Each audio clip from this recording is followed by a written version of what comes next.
welcome to Adilicious and I am Aditi. So today I will be sharing with you this one bowl chocolate vegan cake recipe which in my opinion is the best chocolate cake. Even if you are not a vegan, you should give it a try. It's chocolatey, it's delicious, it's moist, soft, and all the good things that you can think of that's this cake. And I'll be topping it off with a vegan chocolate ganache. But if you're not a vegan and you don't mind dairy, then you can use buttercream. I have a good less sweet buttercream recipe, link to which you can find the description box below. Or you can use whipped cream, or you can use a chocolate ganache with normal cream.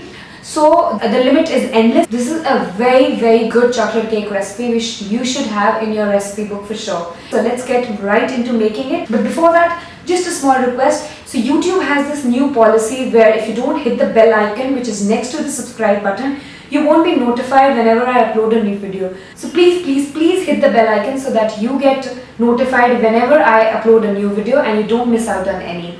So let's jump right into making this chocolate vegan cake. Full list of ingredients and quantities would be listed down below in the description box. So let's start off by sifting some all-purpose flour along with some cocoa powder, some baking soda and salt.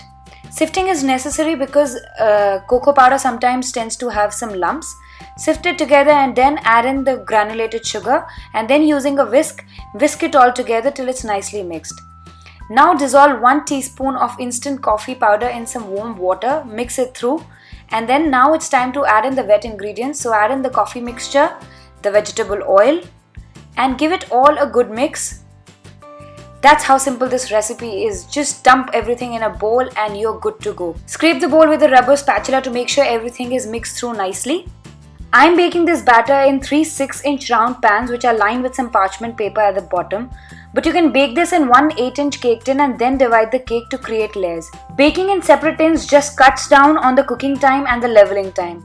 Bang the tin on the counter a couple of times to remove any air bubbles, and now it's time to bake them in a preheated oven at 180 degrees Celsius for about 10 to 12 minutes or until a skewer inserted in the center comes out clean like this. Let the cake cool in the pan for 10 minutes and then run a knife around the sides of the pan and invert it onto a wire rack. Don't forget to remove the parchment paper and let these cakes cool down completely.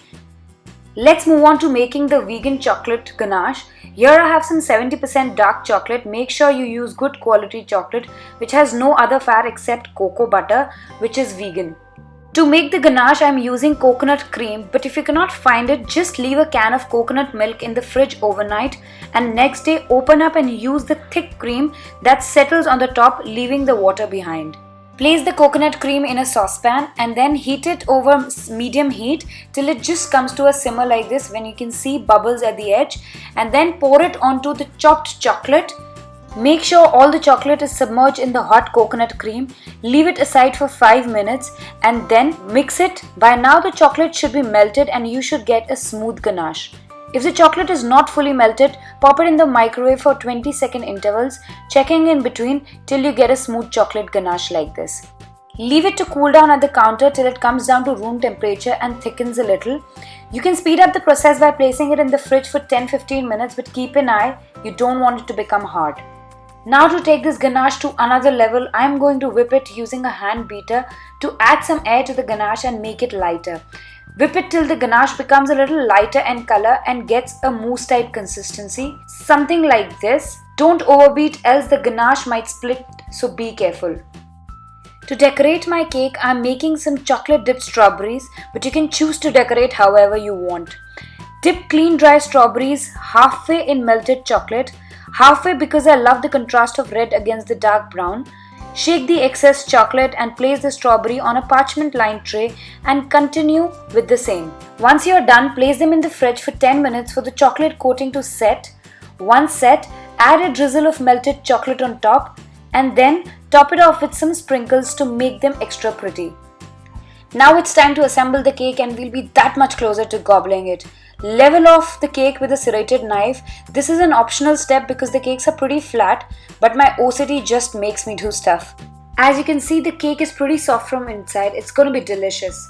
Once all the layers are leveled, it's time to put a dollop of whipped chocolate ganache on one of the cake layers, which I've placed on a cake plate. Spread it around using a palette knife. Then add another layer and repeat the process.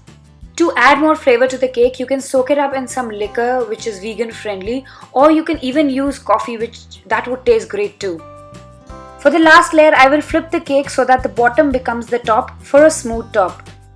Then fill in any gaps that you can see around the sides with the frosting so that we don't have any air pockets. Then crumb coat the entire cake with the frosting. What crumb coat is that we apply a layer of thin frosting all over the cake, which would seal all the crumbs and they won't end up in our final frosting layer. Keep the cake in the fridge for 15-20 minutes for the crumb cake to set before we proceed to apply the final coat of frosting. Place a big dollop of frosting on top of the cake and then, using a palette knife, spread it around evenly at the top and then work your way around the sides. Don't stress about it being smooth at this point. All you want right now is the entire cake is covered in frosting. Now take a straight edge bench scraper and place it perpendicular to the cake and scrape off excess frosting by applying even pressure. You don't want to dig into the cake. Having a turntable helps, but if you don't have one, just turn the cake plate simultaneously along with the scraper.